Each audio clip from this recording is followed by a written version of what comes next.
కాబట్టి ప్రజలారా హోమియోపతిలో సక్సెస్ఫుల్ ట్రీట్మెంట్ కావాలంటే కరెక్ట్ డాక్టర్ ఉండాలి. ఏంటంటే వాడి ఎక్కడో గుడ్డిగా వాడి తక్కువ కాకపోతే హోమియోపతిని బదనాం చేయకూడదు. హోమియోపతి వాడినాం తక్కువ కావాలి అంటారు. నా దగ్గరికి వస్తారు కొంతమంది.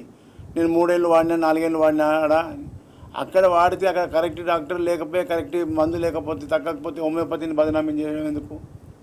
హోమియోపతి తప్పు కాదు, సిస్టమ్ తప్పు కాదు. సిస్టంలో పవర్ఫుల్ మెడిసిన్స్ ఉన్నాయి. దాని కరెక్ట్ డాక్టరు కరెక్టు మీ వ్యాధి లక్షణాలకు సూట్ అయిన మందు పడ్డప్పుడే అది కరెక్ట్గా పనిచేస్తుంది. సెల్ ఫోన్కు 10 డిజిట్స్ కరెక్ట్ కొడితేనే కాల్ పోతుంది. రాంగ్ డైల్ చేస్తే కాల్ పోతుందా?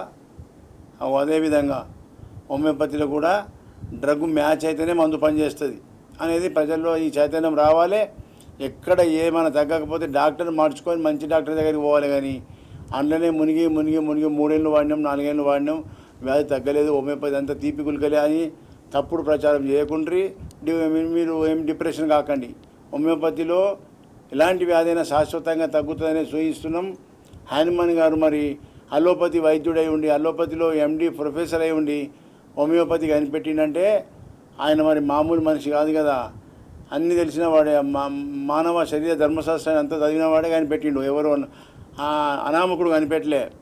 కాబట్టి అందులో లేని సత్తా ఇంట్లో ఉన్నదనేది మనం ఆయన సిద్ధాంతం ప్రకారంగా ప్రయోగం చేస్తున్నాం, రిజల్ట్ చూపిస్తున్నాం.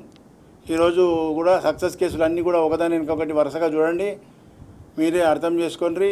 మన బంధువులకు ఎక్కడైనా ఫ్రెండ్స్కు ఎవరికైనా సమస్యలు ఉంటే ఈ యొక్క వీడియోలు కానీ షేర్ చేసి ప్రజలకు అందరం మనమే ప్రచారం చేసుకుంటే ప్రజలను మనం బాగుపరిచినట్టు అవుతుంది. ప్రజల్లో చాలా నష్టపోతున్నారు అనేది ప్రతి ఒక్కరి లోపల రావాలి. వైద్యం పట్ల ఇలాంటి ప్రజా చైతన్యం తీసుకురావడమే ఈశ్వరప్ప హోమియో క్లినిక్ యొక్క ముఖ్య లక్ష్యం.